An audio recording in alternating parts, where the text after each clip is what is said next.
All right, guys. So I made a pretty big mistake of recording too early. Actually, that was my mistake. The day was not over. At least the trading day was not over for me. As you guys know, it ends at 4 p.m. Right? SPX closes at 4 p.m.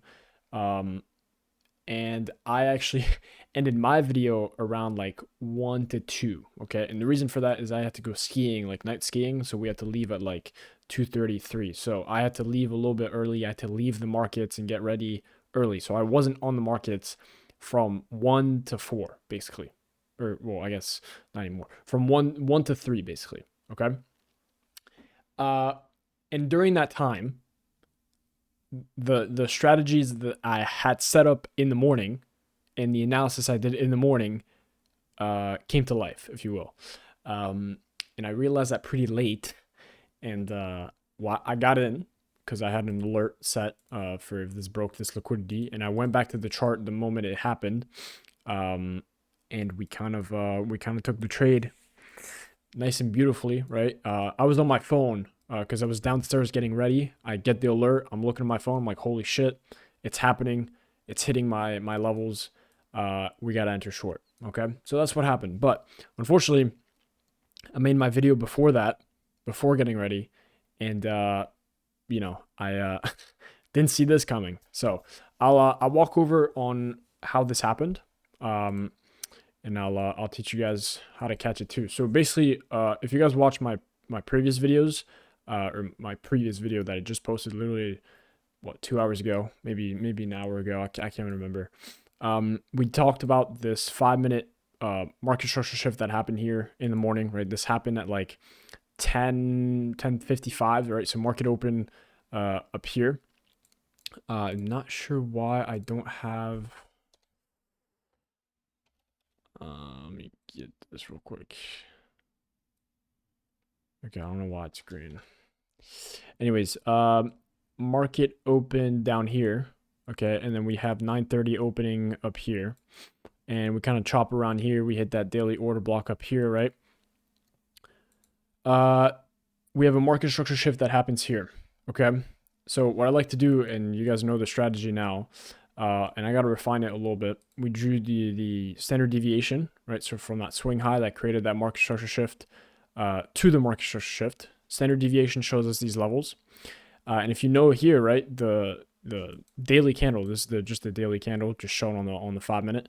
The low of the daily candle, this is the current low right now, but it used to be like right here, right under the -4. I kid you not, right here. Okay, hence why I targeted here. And so if you look, the -4 lined up with the low day. So I knew that when this happened, I knew that this trade was going to hit automatically, even before anything happened, right? And I didn't make a video saying I was wrong, but I did my analysis wrong again. So I'm all over the place today. I'm not gonna lie. I took a little coffee and whew, I'm all over the place. All right. But let's talk about it. So yes, there was some bad trades that happened here. I do have to agree that was my analysis, and the reason why is I wanted to get into this play early. That's why I was thinking, let's get in early. Let's get it in early and not lag behind. Okay, that was my mistake. Again, I talked about the market structure shift on the 15-minute that wasn't validated by the 5-minute. It just got swept right through. So it was a failed market structure shift.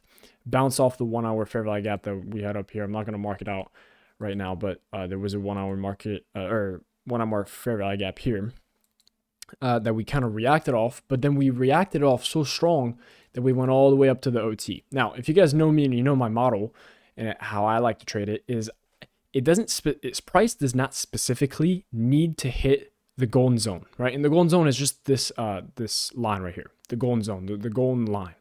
The golden zone itself is any PD array that it in like the close vicinity of this area. Okay, so once it's above consequent encroachment, so there's the range. Once it's in the premium to go short it, right? The moment it's in premium, we're looking to short.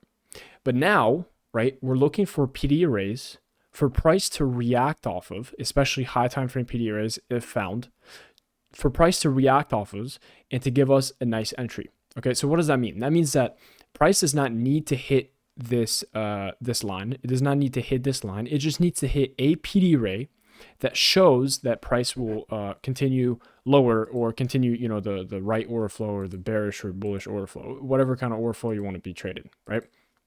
In my case, what I saw, and I went down to the 1 minute for this, as you can see, we're on the 15 minute. I like to do this in the 15, okay? I like to look at the PD rays that are in the 15 minute. I'm not gonna lie. But here, you can see that in the golden zone, there's nothing. So I was like, okay, well, hold on. What's near it? Well, there's this high right here, okay? Yes.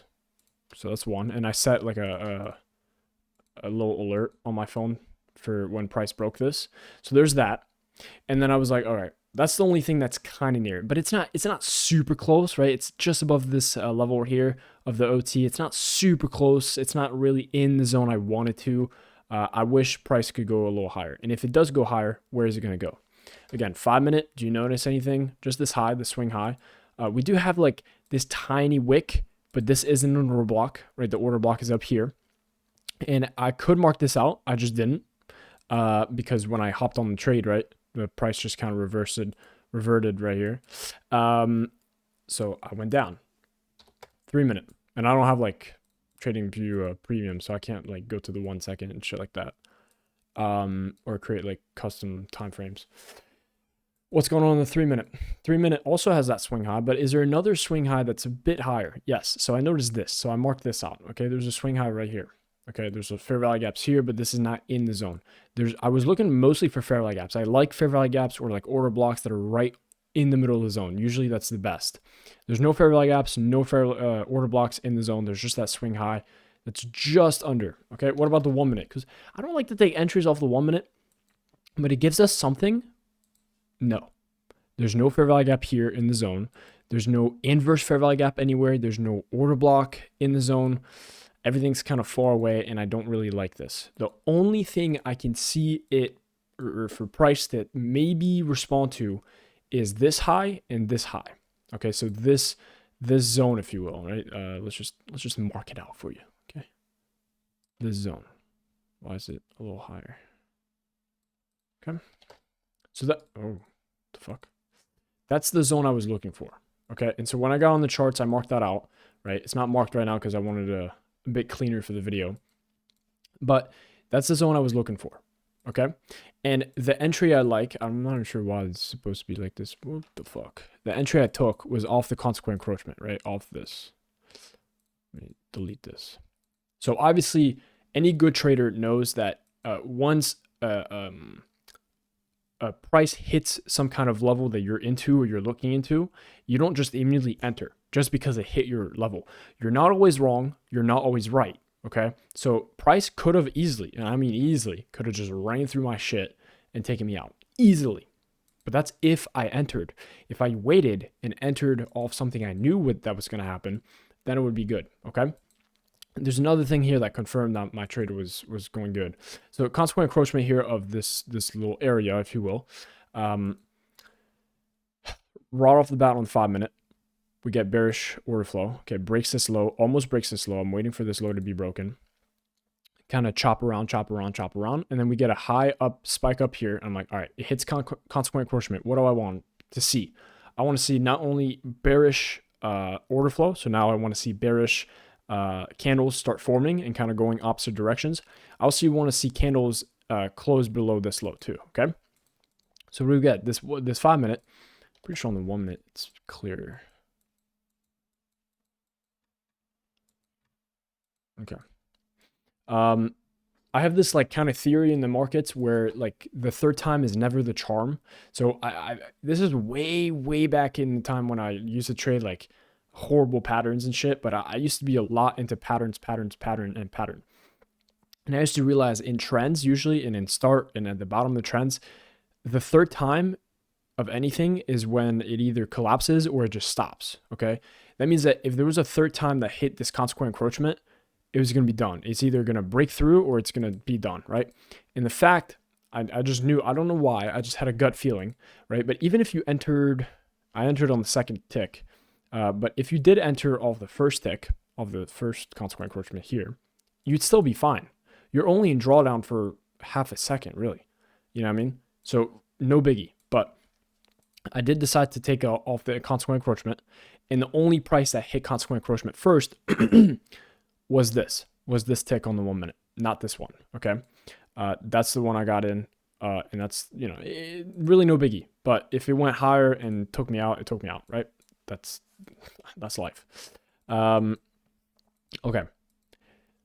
And then, I saw this coming down in the 1 minute, this was nice. This was confirmation that the trade was going nice, right?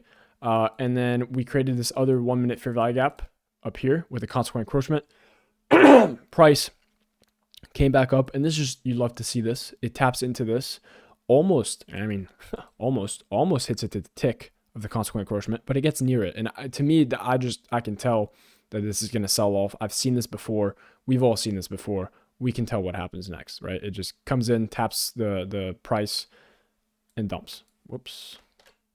Okay, we've seen this. Now for my targets. Okay, now remember, what did I have? The 1.5 lined up with this low. Okay, then the -2 to -2.5 was my first take profit. Might sound crazy. Oh my god, I think I have COVID. Where is it? Right here. It might sound crazy, but I knew that price, and I know everything at this point, right? I knew that price was going to sweep this low because of this already, right? It got near it already, and the fact that it's already rejecting, I knew that this low was going to be broken and that this low was going to be broken. So the only thing I wanted to target was this, and then I realized, wait a minute, what did I say earlier? The standard deviation looks way too good. It's literally lined up with the low of day. It used to be here. Let me just target the low of day. Let me get one runner in the low of day, and boom. Exactly where I wanted it. Now, am I saying I'm the perfect trader? No. Am I saying this is the perfect trade? No. But am I saying that my analysis was wrong in the morning and then turned out to be good in the afternoon? Yeah. What's the lesson learned? Wait the full day, bro. Don't hop off the charts in the middle of the day expecting something, or don't walk off the charts with a bad trade, even though this could happen the very next minute, right? So always be on the charts, always be looking for entries. If it's given to you, if your strategy offers it, right? Don't just randomly enter. That's unfortunately what happened with me, right? In this area, as you saw in the please go see my other video. It explains everything that I just talked about. And this was before the big dump, right? So everything before the big dump was wrong, and it didn't hit my strategy, didn't get near my strategy. Nothing made sense. My analysis was wrong. And then I came back, hit my levels, hit my strategy. I understood what price action wanted to do. I understood where the order flow was and where it wanted to be. And I just entered. Boom. I hope that made sense. I wish you a Merry Christmas. I will not be doing any more videos during this weekend. Probably not. Definitely not on Monday because it's closed and I got, Christmas.